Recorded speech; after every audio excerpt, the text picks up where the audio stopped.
Greetings and welcome to the Mount Rushmore podcast. My name is Jeff, and as always, I'm joined by my good friends Richard. Hello.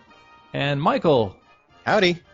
Richard and Michael, they debate, they deliberate the Mount Rushmore of many different topics, and this week that topic is the Mount Rushmore of any kind of pirate. Mount Rushmore of any kind of pirate. I don't know if there was a time when you said pirate, there was only one kind of pirate that one would envision, but there's so many ways to pillage and plunder these days, so there's all kinds of different pirates.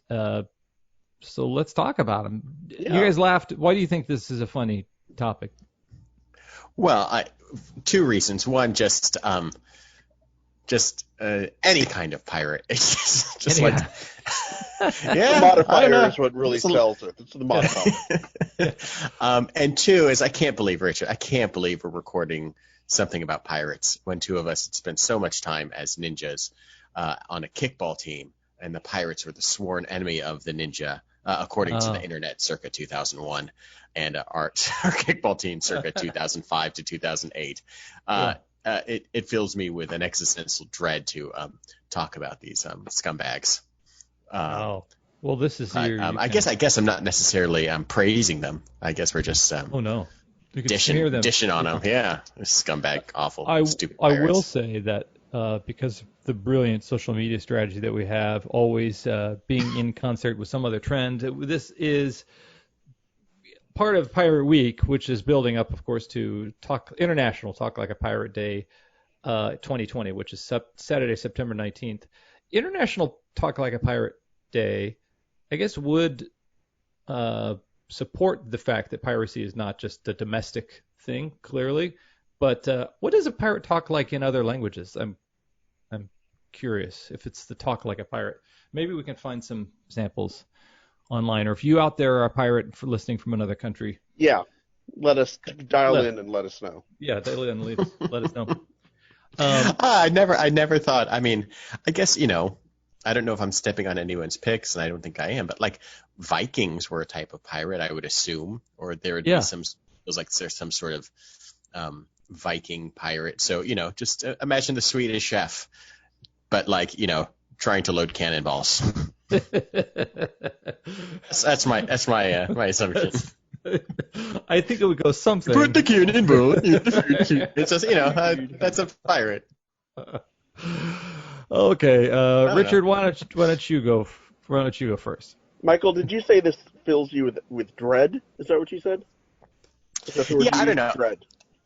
It's interesting. I see. The Dread Pirate Roberts. Yes. Yeah. Yes. Good choice. Good pick, Richard. Yeah, the Dread Pirate Roberts from The Princess Bride, the book and the movie, who has many different guises throughout. Let's just go with the movie. There is Wesley as the Dread Pirate Roberts, who took over the role from a different Dread Pirate Roberts. There is Fezzik at some point, who becomes the Dread Pirate Roberts when he's burning and 20 feet tall in an attempt to scare everyone inside the castle. And then at the end, we kind of are hinted that Inigo Montoya will be taking over the role of Dread Pirate Roberts. And I love this idea that there is no one Dread Pirate Roberts, that it's sort of a role that people play and they get phased out over time as the old Dread Pirate Roberts decides that he's had enough of the pirating life and it's time for him to retire with his riches, and he just sort of blends into the crew while someone else takes his place. And it's the idea of this, frightening pirate that really needs to be kept up, more so than anything that the pirate actually does. And I just love that concept. I think as with everything with the book and the movie, it's just very smart. And I think it goes to show, I think, that our idea of a pirate is at one point very kind of joyous and, swilling grog and, hanging out with the crew, and at the same time also very terrifying. And who you are as a pirate, and if you're able to gain that reputation, that's more important than actually what you do at some level. Yeah, I think that's really interesting because the pirate at some point, at least in we're talking about quasi whenever Princess Bride takes place, and it's supposed 13th century, let's say. Does that sound Sure. about right? Yeah, I'll buy it. Mythological 13th century kind of Europe. Legend comes into play in all of this. And if the Dread Pirate Roberts has been sailing around for 40 years, obviously it's probably not the same person, or but the myth of this person that could be possibly generational is terrifying. A story that you tell down to your child, or your grandparents tell you, and like, oh yeah, he was here and he destroyed our city or town and robbed everyone and killed and did all this stuff, and like that that instills the fear in people. Is if Todd Smith comes in with his boat, and it's like, get out of here, Todd. Right, exactly. Well, that's so cool, because there are other figureheads that are that have a moniker, yet the vessel that occupies that moniker changes, like say the Pope or a king or a Santa Claus or something. Right. Wait, no, not Santa Claus. Something. Yeah. No, we've seen the movie The Santa Claus and The Santa Claus 2 and The Santa Claus 3. We got it. Yeah, and we're used to that now with in the next Bond film, his 007 will change, although James Bond is still James Bond. But it does show how important the legend is, and then maintenance of the legend and keeping up that legend transcends the individual in a big way. That's fascinating. That's a fun pick. Wesley is so good-hearted too, and it does lend a greater dimension to the concept of piracy as an occupation that can be honorable or dishonorable. That does not necessarily like Robin Hood, the person is robbing, but it's to an end that's not always entirely evil. So I don't know if that's how Dread Pirate Roberts did it. It's never really established. I mean, there is the element of the old Dread Pirate Roberts, you would assume, having killed many people he took on his ship. Yeah. From the "good job, Wesley, I'll likely kill you in the morning" little running bit. Yeah. But yeah, I mean, like I said, I think there is in pop culture, pirates can either be fearful or they can be seen as joyous and humorous. Mm-hmm. And the Dread Pirate Roberts kind of embraces all of that, I think. Yeah. Oh, it's a fun choice. All right, what do you got there, Winfield? Well, just one last note on that. I like the idea that that's just like a potential job you could have. What are you going to be, a plumber? I don't know. I'm a farmer. Okay. Pirate? That was just a thing that people, I guess, had an idea. I like that as occupation. What's your occupation? Pirate. Oh, okay. That's cool. My first choice is a historical pirate, a real pirate that existed, probably the most famous of all pirates, or at least the most iconic, and that's Blackbeard, the pirate. His real name, not necessarily Edward Teach, although that's what he called himself. It's possible it was Edward Drummond. He was a pirate that kind of existed in the early 18th century of the Caribbean or the East Coast of North America. And what's fascinating about him is that he kind of, like the Dread Pirate Roberts, had a legendary status and image thing that kind of, when you think of the classic kind of, early 18th century, late 17th century pirate, you think of him, the big long black beard with a big hat, and he had, like 6 guns, like on his chest, and a cutlass and daggers, and all the very traditional pirate things. He had the image of the pirate that we think of is the image of Blackbeard. And what I found really fascinating reading about him was that he was basically a pirate for 1 year. In like November 1717, he hijacked like a slave ship, and then renamed it the Queen Anne's Revenge. And by November of 1718, he was dead. So one year he went out and just pirated like a maniac for a year, stealing and what's that thing called where they leave people on an island, maroon them. He marooned like some of his pirate shipmates. He stole boats and giant ships and other sloops and just all this. Like he did like very classic piratey thing, and he had this image of being vicious, and then he was done within a year. At some point, he had even kind of retired within that year. He like sold all of his all of the things that he had stolen, all of his booty, and kind of made a deal with a local governor. And then after a couple of weeks or a couple of months, he's like, I can't do this. I can't do this lifestyle. I can't just hang out. It's like the ball player that like retires and spends 3 months with his family and is just back in AAA, being like, yeah, I'm not getting paid very much, but this isn't the life for me. Isn't on land. Pirates. The Royal Navy was the officers on ships in the Royal Navy were instructed to maintain a policy that if they did find other vessels that weren't supposed to be in the territory that they were in, or other pirate vessels, they were allowed to plunder those ships. So they had a policy of search and seizure of other vessels. So they had legalized piracy themselves. Yeah, they had the act of privateering. Privateering, where a government would basically enlist you. Mm-hmm. And those people that weren't quite in the army, but they're just like, just go out and basically be a pirate, yeah, and go attack the ship. So I could see how many pirates or former Navy who just got used to the plundering and taking all the stuff. So in a way, it was you were trained to do that by the military, by the Crown was training you to do that. So, do you think maybe Blackbeard had a history of doing?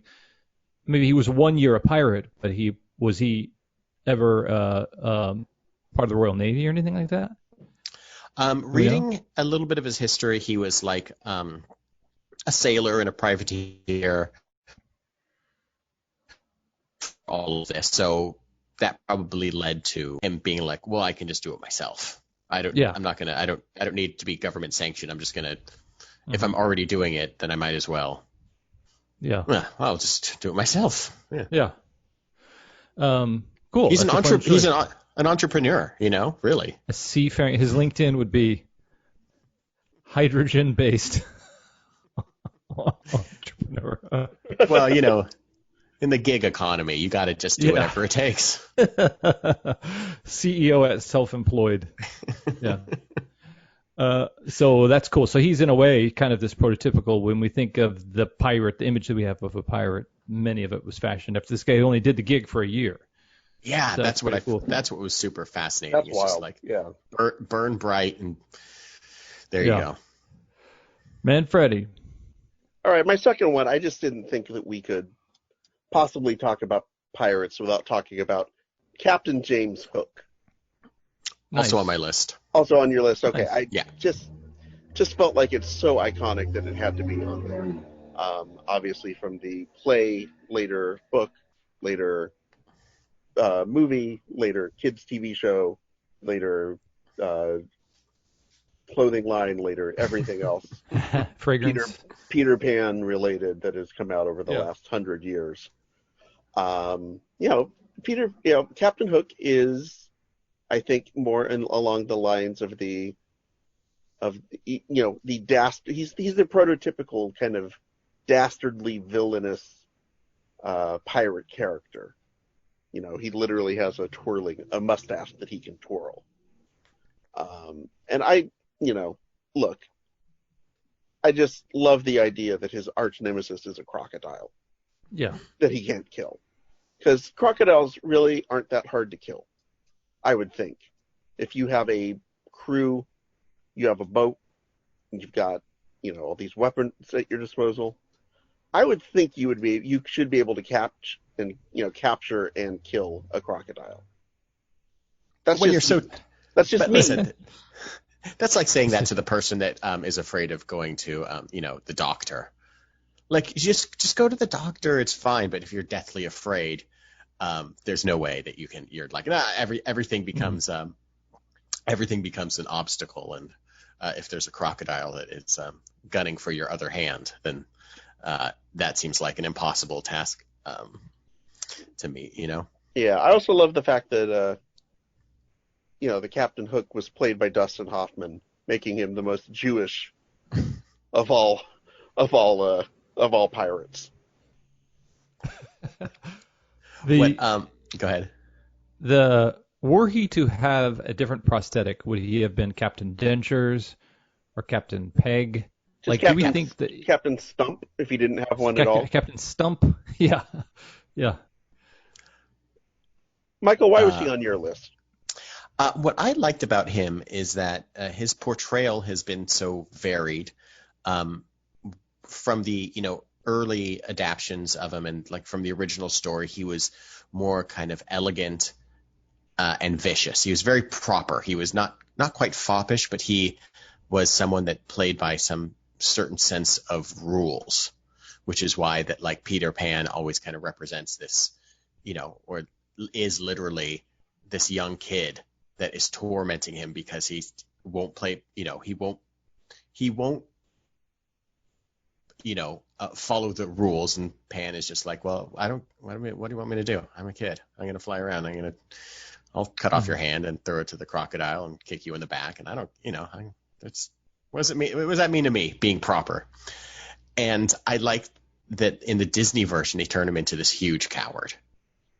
He's still evil and vicious, but he's just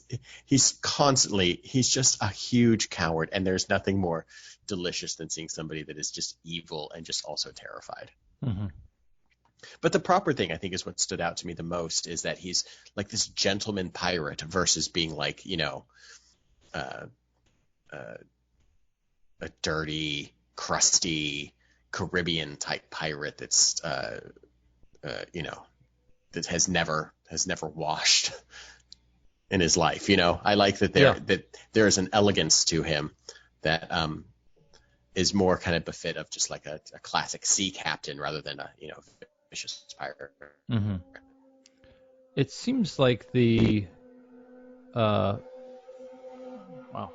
choice do you have like a Formula One race happening in the background there? What's that? I'm blocks away from the airport, and I always imagine these people are horribly late for their flight because they're drifting at 120 miles up, going Clybourne. Geez, I don't know what street I'm on. I think novelists and storytellers are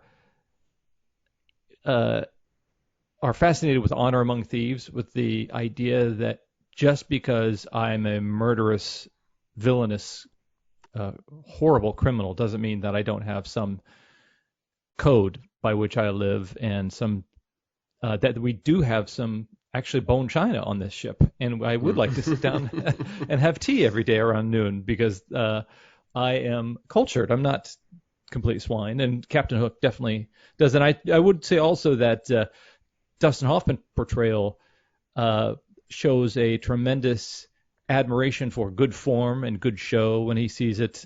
So that's a fun aspect of that portrayal too. The culture and civilization. Yeah, that's definitely a movie I want to kind of revisit now that I'm a little older, is to see just what Hook is as a movie. Is it watchable? Is it still hard to see Robin Williams as a grown-up Peter Pan as the most disturbing thing in the world? Yeah. Or is it just kind of garbage? I don't know. I think it was following in the wake of Batman, in which the Michael Keaton Batman should have just been called Joker, because it was a opportunity for Nicholson to come in and steal the show, and he was the most, in many stories, the villains are the most dynamic characters. But I felt like Hoffman saw Nicholson in Batman and said, "I want one of those. I want to go shoot up the scenery with a straw man of a good guy in my opposition." And a few years ago, someone had the brilliant idea to have Christopher Walken play Captain Yeah. Hook, which just did not work spectacularly, famously did not work out. Yeah, that's a fun portrayal. Did anybody choose a particularly, I guess we'll find out, a particularly dirty and nasty and ugly pirate? I guess we can we'll get that after the break. Yeah, we'll get that after the break. So this is the break. Do us a favor and plunder the booty of the back episodes of the Mount Rushmore podcast. Go back. There's 230 plus episodes waiting for you to discover them. And this is the new normal. You know, you're working from home. We're not going to bother your office mate if you're blaring the Mount Rushmore podcast. MRP is what I call it now. MRPC? MRP. The MRPC. It's not PC. I wish it would. We might have gone farther with this thing by now. Then rate and review the episodes, and then share it with your friends, and then get in the conversation with us on Instagram, Twitter, and Facebook. Let us know episodes that you would like us to discuss, topics you'd like us to explore. That'd be super cool. Now we're back, and I think it's Richard's going to give us his third. It should flip to me. I think Michael's going to give us his third. Okay. We've been dancing around this movie. We've been dancing around this thing. Pirates of the Caribbean. Okay? Nice. Caribbean. Of course, I'm talking about that one pirate that's wallowing in the mud with the pigs from the Disneyland ride, and not the movie. Of course. Scalawag is his name. Oh. I'm not kidding. I don't need the Jack Sparrow revisionist history of Pirates of the Caribbean. I need that fat guy blazed out, so drunk, with a bottle of rum, sleeping with some pigs, looking happy as hell. Yeah. Scalawag. Is that in your erotic fan fiction, or is that a Disney approved? No, I ship him with Smee. Okay. No, let me tell you, there is very little written about this guy, and this is what I've gleaned from the Pirates of the Caribbean wiki. He was part of the ship, the Wicked Witch. He was part of the battle of the attack of Puerto Dorado, which is what they kind of depict in the ride. And his affiliation, pigs. And that did me in. I was in love with this guy, that his affiliation. And then you click on the link for pigs, and it takes you to a in-universe wiki write-up of what a pig is. And I love the person that did that. I love that there's a need to do that. Wow. But for real, what I like about this character, or like this image of the pirate, is that this is how it's all ending. All of this piracy, you're either, they show the ride is so fun and so good at showing these crazy pirates that are just tearing this place apart. They're having fun. They're blasting each other. They're attacking the town. They're dunking the mayor in a big bucket of water in the well. They're chasing girls. They're stealing. But at the end of the day, you're ending up in two places, and that is in that jail cell, whistling to the dog to be let out, or you are drunk. Or you are drunk. That was really good. Or you are drunk with the pigs in the slop, and that's it. And I like that. You talked about dirty pirates earlier, there he is. Jeff. He was as dirty as you can get, but he looks so happy. He's so satisfied. What else does he need? The pigs are grinning from ear to ear. Those pigs are so happy. That he is, at least he is not, although it's not true in the revisionist makeover of the attraction, at least he's not auctioning women or chasing women. Like, he is the most gentlemanly pig there. I mean, person there. He's we don't know what he's going to do to those pigs later, but he's not misogynistic that we know of. Good for you, Scalawag. He's the wokest bro there, because he's not eating the pig, so he could be vegan for all we know. That's true. Yeah. That's a fun choice. That attraction is still in my top 2. I think it's after Haunted Mansion. Pirates is one of my favorites, and just the atmosphere and the cartoonish faces of those pirates. Many of them have the same like mold. You know, there's like the face. There's like the lantern guy in Haunted Mansion. That's his face is on some of the pirates at Pirates of the Caribbean too. His face is the same face as the guy who's like playing the banjo at Lafitte's Landing. Like when you go past the guy, I don't know if he's playing the banjo or just kind of rocking on a chair. Oh, in like the bayou. Yeah, in like the bayou area. So. I have we've talked about it a lot. My 3-year-old, and everything about him right now is Halloween, gearing up for Halloween. It's all things that are spooky. And today we acted out being in a haunted house where one of us would hide in his room and he would walk in with Emily and hold her hand, and then I would jump out wearing a skeleton mask, and he'd go, ah, and we do that 19 times in a row.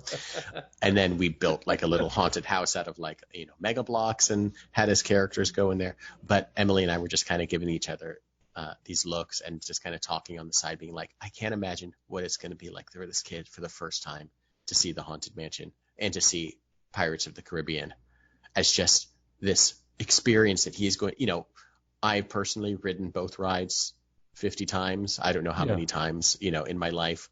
I cannot imagine what it is for this kid to experience these things on whatever day that is when COVID goes away and we're all able to be around people again. It's going to be like just bananas. So he's 3. But what did he know about Halloween from last year? Anything? I mean, he remembers everything. He remembers like everything that this has ever happened to him. Wow. Like he's all about Halloween. He knows. I mean, he's all about spooks and ghosts and skeletons and skulls and bones and witches' cauldrons and all of it. Wow. Everything that you could possibly need to know about Halloween. This kid he knows the difference between Frankenstein and Frankenstein's monster. He vaguely knows what a zombie is. Wow.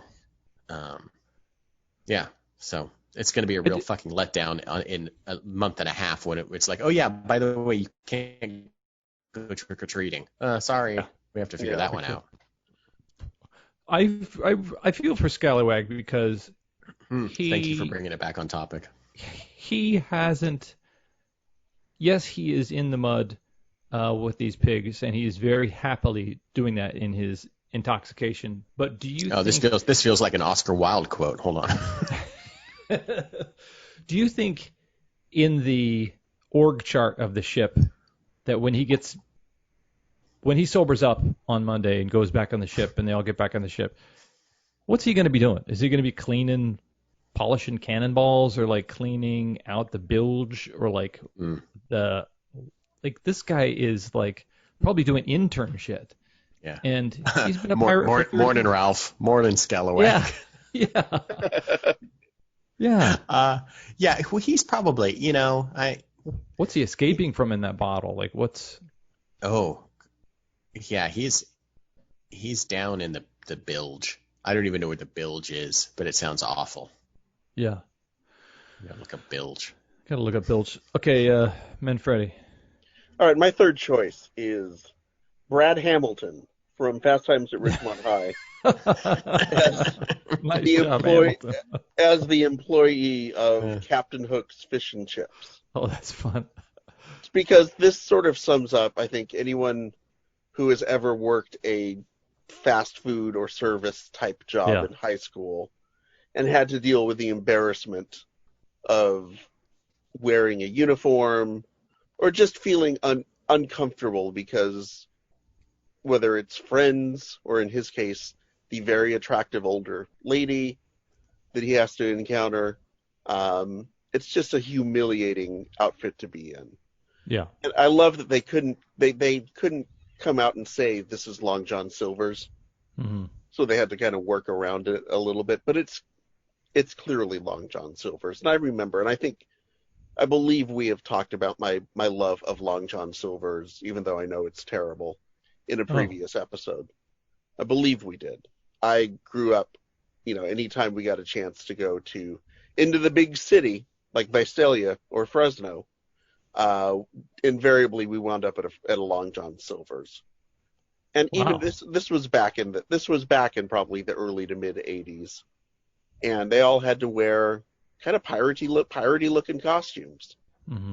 And I remember even as a kid thinking, God, that's got to be not fun to get into that costume. It didn't seem like anyone there was getting into the spirit of the thing, Mm-hmm. if you know what I mean. Yeah. And Brad Hamilton kind of summarizes that. I don't want to be a pirate. That sort of vibe that I think a lot of us have dealt with in certain jobs. I never really had to deal with that too much. I did work at a Baskin Robbins.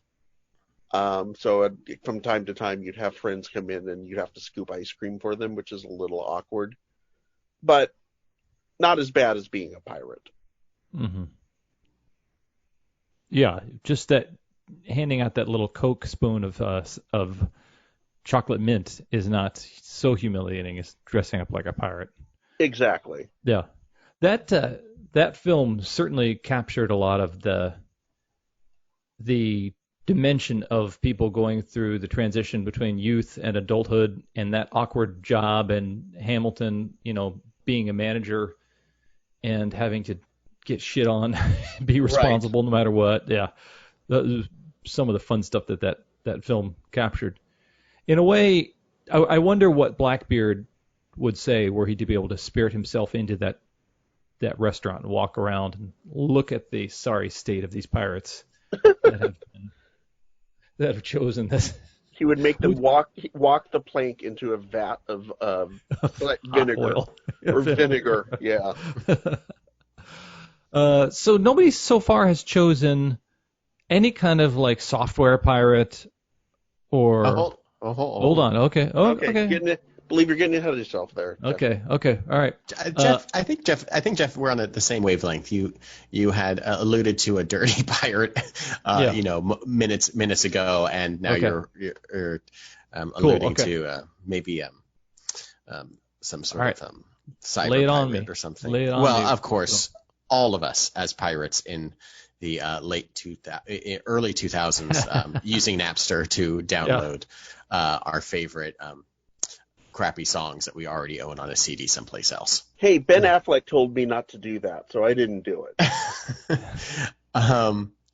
Napster was a wild thing, and it made you feel at some point when it became infamous, it made you kind of feel like, hey, I'm kind of doing something legal, and I kind of like it a little bit. I know I shouldn't be downloading this Modest Mouse song, but I don't really want to buy it. I know I don't have it. I can't get the entire album here. I've been able to spend 3 hours trying to download a 3-minute song, which is weird, but I like that song, but I'm going to do it anyway. And I think that I think the appeal of piracy is, obviously it's been romanticized over the years. It has been, when it's set in an era that is so far removed from you, you can't really understand it. But when it's, when you're kind of just taking a song here and there and listening to music, and it's not a great version of the song and it sounds kind of weird, just like, oh, I'll do it. Sure. Yeah. I just need to press a few buttons. This is the easiest stuff that I could do. I don't know. It's kind of fun. I get it. All right. Where's my cutlass? Where's my scabbard? It does seem like the pirate equivalent of just kind of taking your saber and jabbing it into a cask of ale and just kind of sipping just whatever comes out. It doesn't feel like you're stealing anything. No, it's like when you're in the supermarket. You take a grape. Yeah, just one grape. Take one grape. That's kind of like piracy. Or whenever you were able to find some like rare bootleg or unreleased track or something like that on Napster, you really felt like you were it was undiscovered booty, basically. Yeah, You found the you pirate's booty. you dug up somebody's chest. Listen, I have so many like Morrissey B-sides, or I did. I don't know if I ever. You can get them easily now. They're just there through like Apple Music that I pay for $15 a month. It's just this thing that I own. Kind of. I'm kind of just leasing this music. Yeah. But like it's not that hard to find anymore. Which is, I think, maybe that's what it was. Maybe Richard tapped into something. Maybe there is an aspect of finding something hidden, a hidden treasure, which is always associated with pirates, that you didn't have and you couldn't really get it at a record store. If they didn't have it, you couldn't get it. There was, online ordering it was there, but it wasn't quite what it was. Obviously streaming services hadn't kicked into gear for another 5 or 6 years from 2001 or a little after that aspect of, just perpetual digital life didn't occur, so it was easy. Plus it was fun. Yeah. But then there's also what if you didn't get it? What if like the song that you got, you get, possibly rickrolled. Something's just listed as,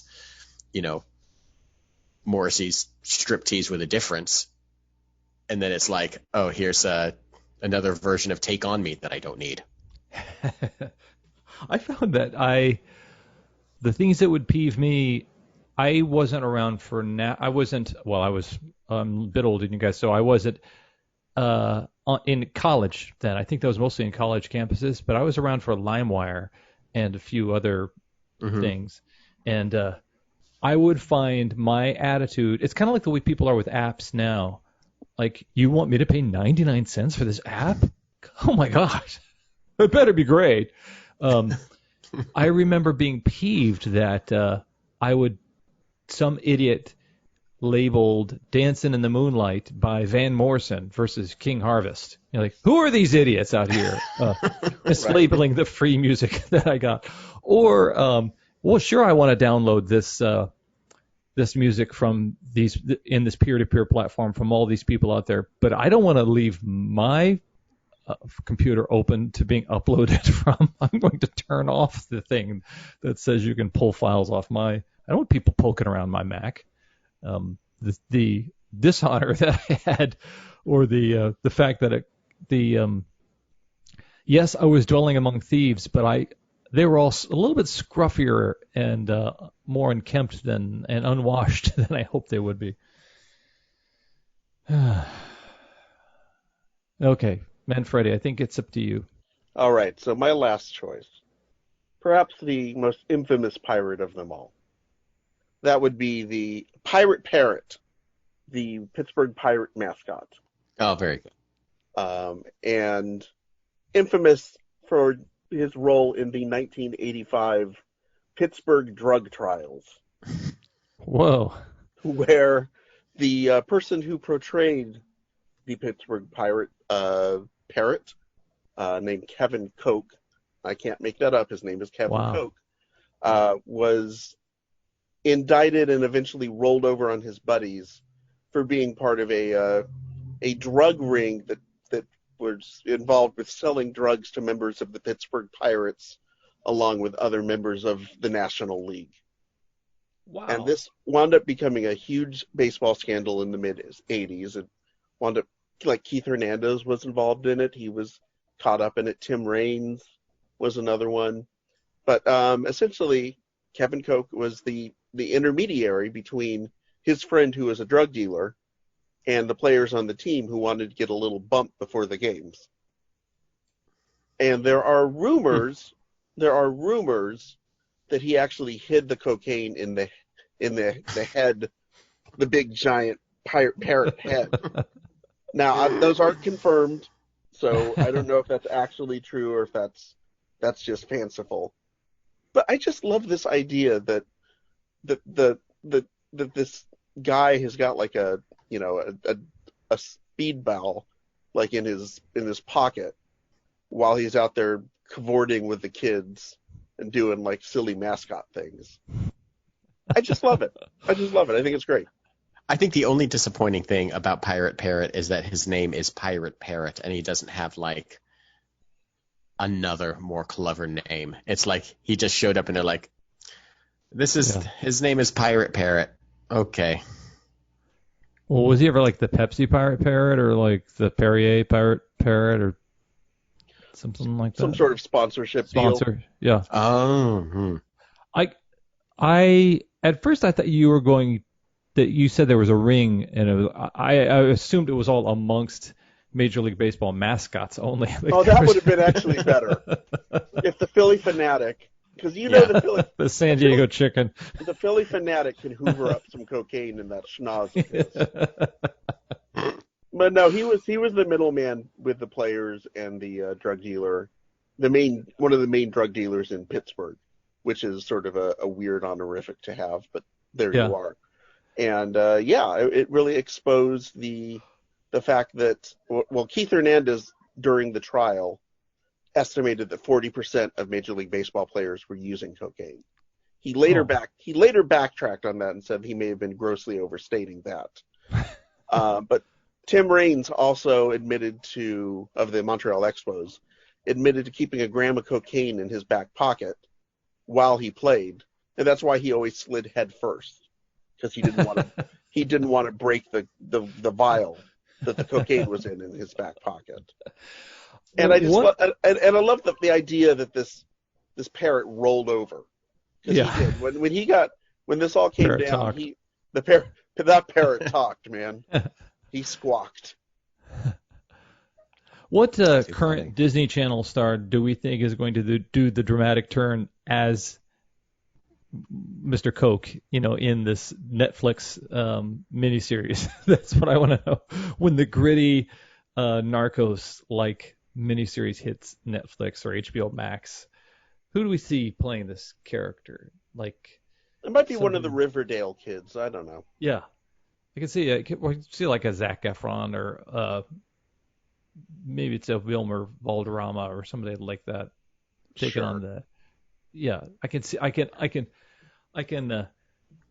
that shot of him in the parrot costume in prison, and then they freeze frame and him saying, "You're probably wondering how I got to be here right now. Well, let me tell you.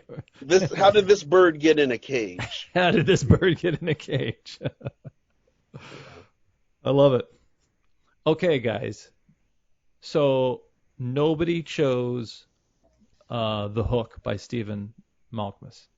Is that right? An amazing tale of a pirate. Is this with someone of his works with the Jinx, or is this a solo work? Solo, yeah. Okay. Solo, yeah. At age 19, I was kidnapped by Turkish pirates, Mediterranean thugs. After some torture, they considered me their mascot, Cypriot Good Luck. It's basically the tale of Dread Pirate Roberts. The guy gets kidnapped. He gains the respect of his captors. Basically learns to be a pirate himself. Pretty soon, he's the captain of his own galleon. All right, thanks for jumping on that one. All right, I also nobody chose Yosemite Sam as a pirate, which I thought one of us would go towards. When was he a pirate? There are a couple of shorts where he is a one-man pirate, and Bugs Bunny is the only occupant of the other ship who decides to fight back. Mm-hmm. I think it's called like Buccaneer Bunny or something, or Mutiny on the Bunny or something like that. It usually involves Bugs Bunny throwing a lit match into the munitions room and Yosemite Sam having to scramble to try and put it out. Yeah. Yeah. Bugs Bunny, Buccaneer Bunny, 1948. Wow, that's good. Nailed it. With Halloween coming up, do you think any of your progeny would want to be a pirate? No.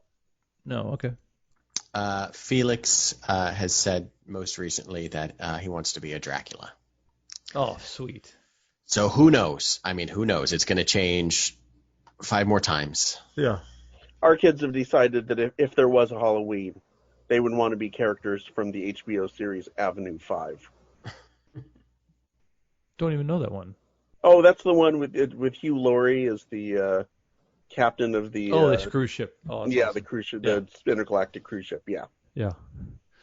Lovely. Okay, guys. So thank you so much for all your great suggestions. Just because it's Pirates of the Caribbean and I learned me something about the name of the characters therein, gonna go with Scalawag. Then gonna go with Pirate Parrot. Um, that's so cool. And because it was such a weird pull, Brad Hamilton from Fast Times. And since you guys both chose it, you guys both chose Captain James Hook. So All we right. got it. That's 4. Sweet. All right, so tune in next week, folks. We're going to kick off Halloween early here on the Mount Rushmore podcast with our good friend Dawn Geerlings, who is a small business person. She has a scrappy small business called Classic Horror Film Site, where she sells accoutrements that allow you to dress up in fashion and collect memorabilia that reminds you of all the classic horror films and stuff like that. And this is their time of the year where they try to make some moolah around Halloween. So we're going to support her. And she's also a big fan of classic horror films. But we're going to talk about kind of new classic horror characters next week and get Halloween going just a little bit early. So thank you for listening. This has been the Mount Rushmore of any kind of pirate. I, as always, am Jeff. R.I.B. Richard. And Michael. Not biting on that one, Rich. I didn't think Oh, you would. dude. That's true. I didn't think you would.